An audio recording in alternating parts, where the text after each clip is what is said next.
قوتابخانەکانی شاری هەولێر لێرەن دابینکردنی باشترین ستاف و مامۆستایانی بە ئەزموونی شاری هەولێر.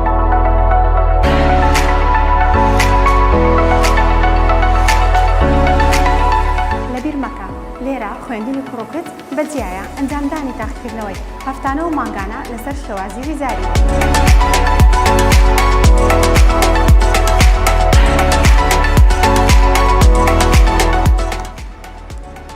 دابینکردنی داتاشۆ و سمارت بۆرد هۆڵی تایبەت بە بابەتە زانستیەکان.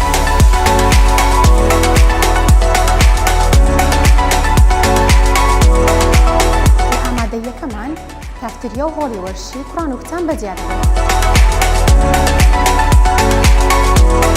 گرنگیدانی تایبەت بەوانەی ئاگابوو، ئەنجامدانی سمینار بۆ چۆنێتی خوێندن و بەدەستهێنانی نمرەی برس.